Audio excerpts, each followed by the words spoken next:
Hi team, and welcome to the start of our new writing unit. We're going to start with poetry this week and I'm so excited. I know I say that about every writing unit that we start, but I mean it every time. We always have so much fun with our writing, and I think it's one of the things that I actually miss the most about being together is the kind of like excitement and nervousness when we start a new unit and we start to brainstorm together.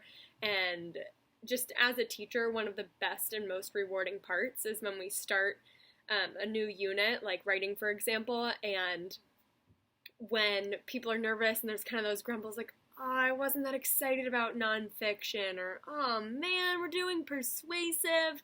And I love how we come together and we get each other excited about it once we start sharing ideas. And by the end of the units, everyone's always like, oh, can we write one more of those? Can we make another nonfiction PowerPoint?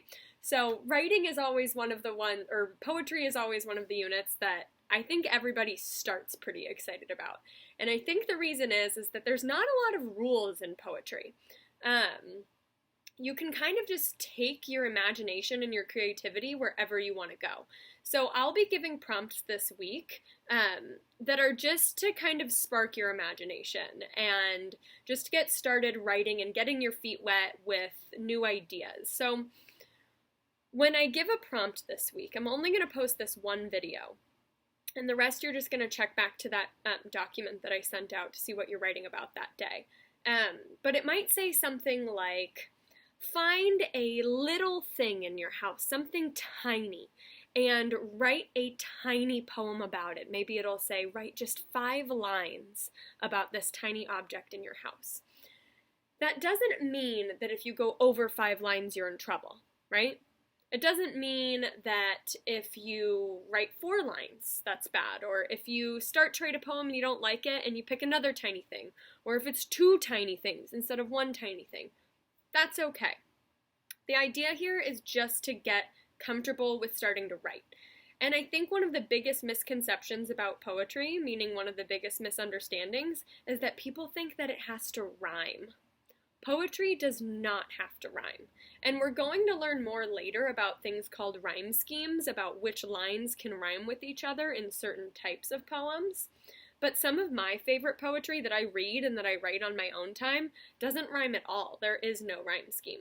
So right now, as we're kind of experimenting this week, I want to make sure that you know you have the freedom to take this wherever you want. If you end up writing a poem that's a whole page long, that's amazing. If you end up writing a tiny poem that's a couple lines long, fantastic. It's okay however you feel going into this, whether you feel really excited and you're one of the kids that's been waiting for this unit all year, or if you're feeling like kind of apprehensive and nervous about starting poetry because you never really felt like you were great at rhyming. That's okay. We all start off in different places, and it also doesn't mean that you have to be in love with poetry at the end of this unit, but I have a hunch that you'll like it more than you thought if you're one of those people who is nervous.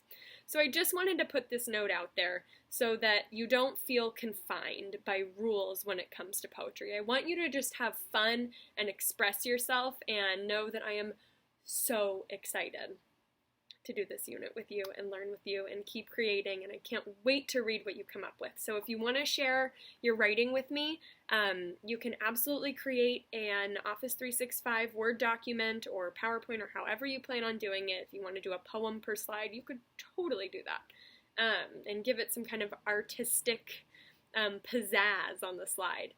That's great. If you want to write in your notebook and have someone snap pictures and send them to my work email, awesome. If you don't want to share it with me at all, that's fine too.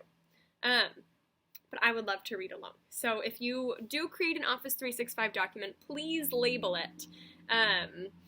If, for me, Liv, I would want you to label it as Poetry 2020 Liv. So that way when you share it to me, I don't just have a bunch of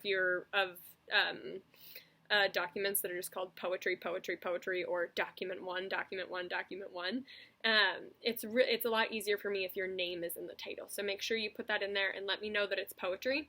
And if you want, you can, just like we do in our writer's notebook, you can just come back to this page every day. Open up the same document for every poem you write. It's not how you have to do it, just an option. It'll be if you want me to follow along, it will be much easier for me to follow if you just put them all in one document and start a new page for every poem or a new line and just put the date or a new title. That would make it easier on me, so then I can go in and comment on the same document each time. I've gotten to comment on I think most, I've got like 2 more people that I need to comment on their persuasive and opinion writing.